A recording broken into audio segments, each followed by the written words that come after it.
अगर ये 12 साल का बच्चा 10 सेकंड लेट हो जाता तो आज सैकड़ों लोग जिंदा नहीं होते। ये भारत एक ऐसा देश जहां हर दिन करोड़ों लोग रेलगाड़ियों में सफर करते हैं। यहाँ ट्रेन सिर्फ एक साधन नहीं बल्कि आम आदमी की जिंदगी की सबसे मजबूत डोर है। लेकिन क्या आपने कभी सोचा है कि इस विशाल रेलवे सिस्टम में कभी कभी सबसे बड़ी सुरक्षा किसी मशीन या अधिकारी के हाथ में नहीं बल्कि एक 12 साल के बच्चे के हाथ में होती है। यह कहानी है एक ऐसे ही बच्चे की जिसने न कोई ट्रेनिंग ली थी न कोई पद था उसके पास, फिर भी एक पल की समझदारी से सैकड़ों लोगों की जिंदगी बचा ली। यह कहानी है एक गुमनाम हीरो की। यह घटना भारत के एक छोटे से गांव की है। एक साधारण सा गांव जहां सुबह खेतों की मिट्टी की खुशबू होती है और शाम को रेल की सीटी सुनाई देती है। इसी गांव में रहता था एक 12 साल का बच्चा। नाम मान लेते हैं अमित। अमित का परिवार बहुत साधारण था। पिता दिहाड़ी मजदूर, माँ खेतों में काम करने वाली।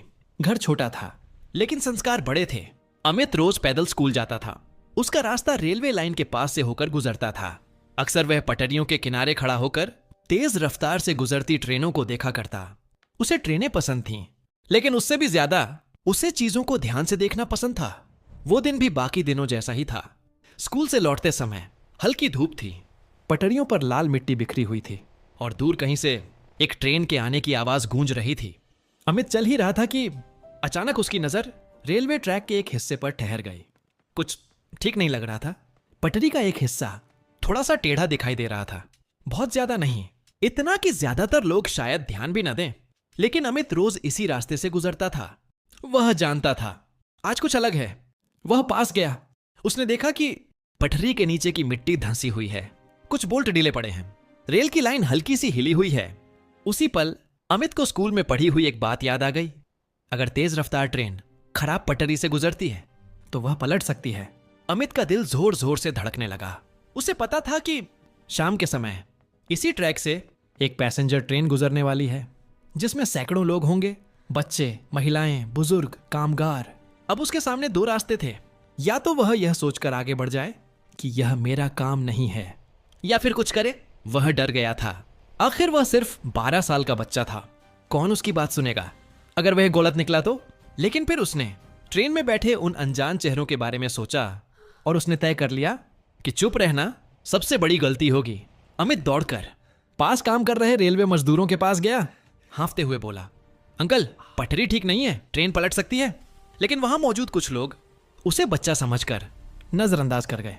किसी ने कहा, जा बेटा, हमें काम करना आता है।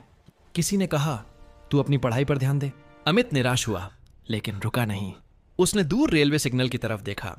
उसे तकनीक नहीं आती थी लेकिन इतना जरूर जानता था, खतरे का मतलब होता है रोकना। उसने आसपास देखा। वहां एक लाल कपड़े का टुकड़ा पड़ा था। अमित ने उसे उठाया और ट्रैक की ओर दौड़ पड़ा। अब समय बहुत कम था। दूर से ट्रेन की आवाज तेज होती जा रही थी। धरती हल्के हल्के कांप रही थी। कोई भी बच्चा उस पल डर कर भाग सकता था। लेकिन अमित रेलवे ट्रैक के पास खड़ा हो गया। उसने दोनों हाथों से लाल कपड़ा हवा में लहराया। ट्रेन ड्राइवर ने दूर से देखा, पटरी पर एक बच्चा खड़ा है।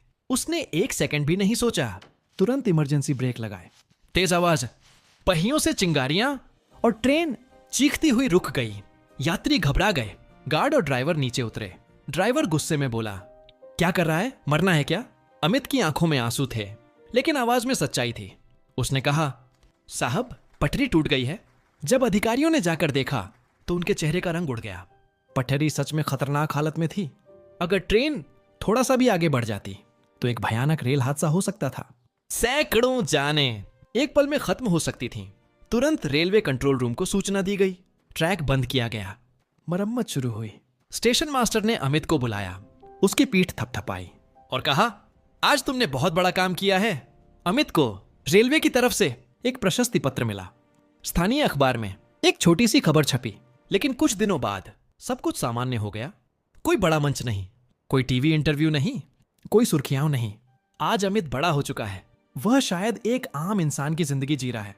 लेकिन उस दिन ट्रेन में बैठे सैकड़ों लोग आज भी जिंदा हैं और उन्हें शायद यह भी नहीं पता कि उनकी जिंदगी एक 12 साल के बच्चे ने बचाई थी। यह कहानी हमें याद दिलाती है, हीरो बनने के लिए उम्र नहीं, हिम्मत और समझदारी चाहिए। भारत ऐसे ही हजारों गुमनाम नायकों से भरा पड़ा है जिनके नाम इतिहास में नहीं लेकिन लोगों की सांसों में जिंदा हैं। शायद अगला हीरो आपके आसपास ही हो।